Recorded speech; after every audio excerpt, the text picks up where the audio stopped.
Do you like smashing things? How about sniping stuff? Maybe you just enjoy zipping around the battlefield and zapping things. If any of this appeals to you, then stay tuned and like and subscribe for the most bestest build for having fun in Path of Exile 2. Hey, it's H-On here, and welcome to my channel. Lately I've been playing a lot of PoE2 while waiting for the rogue to drop in Ashes of Creation. If you know me, which you probably don't, I love to theory craft builds, and this game really lets me go to town. I also hate to play the meta and try to learn mechanics organically if possible. This build is a love child to that part of my brain that needs to express its creativity. With that said, I present to you the Siegebreaker.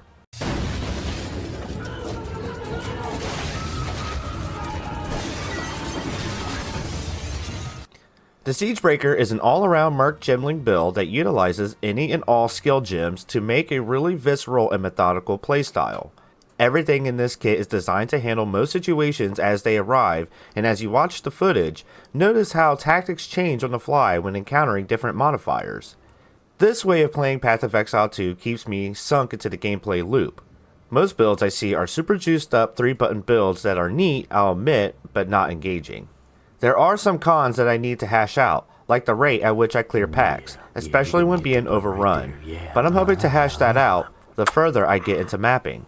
Let's go over the gems and passive tree quickly. Don't worry, no math here. Alright, so quickly look at the passive tree. I am still working on it, so I'm just going to quickly go over the gist of what I've been going for.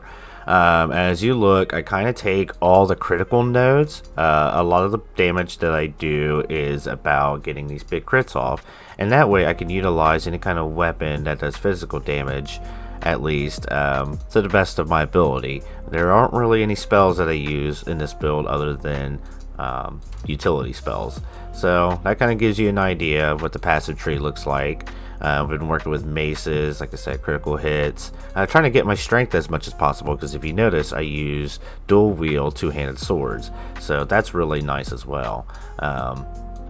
All of this stems from me just wanting to play the way I want to play and having fun doing so. Kind of a little bit of an assassin-esque kind of build, you know, do a lot of critical hits, but I also do more damage the lower in health that the enemies get. So let's go ahead and check out our skill gems now that you kind of got an idea what the passive tree looks like. Again, all of this is a work in progress. I'll be more happy to make another video to update everybody on where I'm at. So let's go to the gems. Okay, so I'm just going to quickly run through and not really go too deep into this, so let's get to it.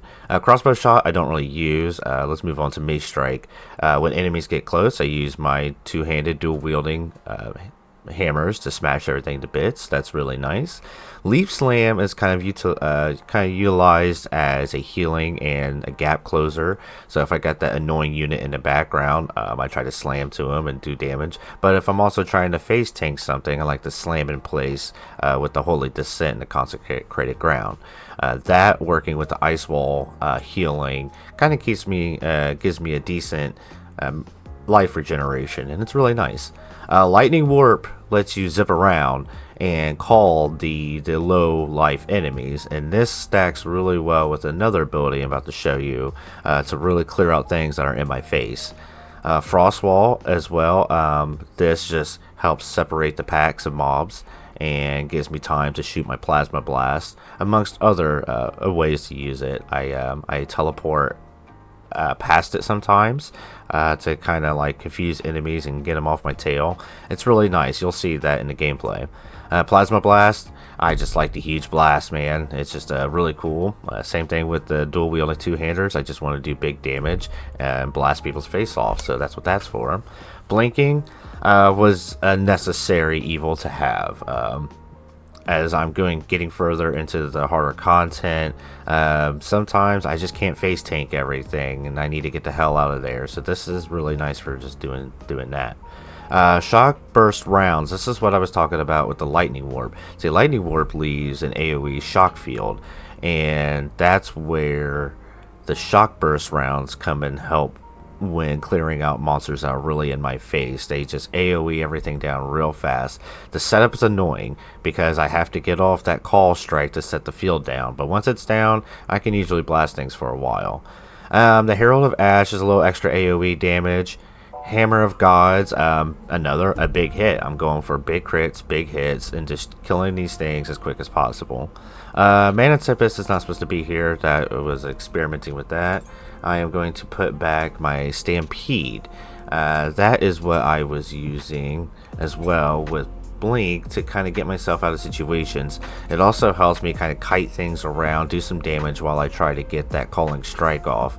Hailstorm rounds I don't really use right now. I was using a ring to equip it, and it was just another little DPS thing I could have that I could press. But it's almost getting a little too much because I am using all of these skill gems except for crossbow shot. All of these are being utilized in some way, and you're going to see that in the gameplay footage. So enjoy that when you watch it. And that about covers it. I'm super brand new to Path of Exile 2, and I'm having fun playing it. I'd like to know what I could be doing different or other general tips I could use to improve this build. Leave a comment or two below. Thanks again for watching. H on out.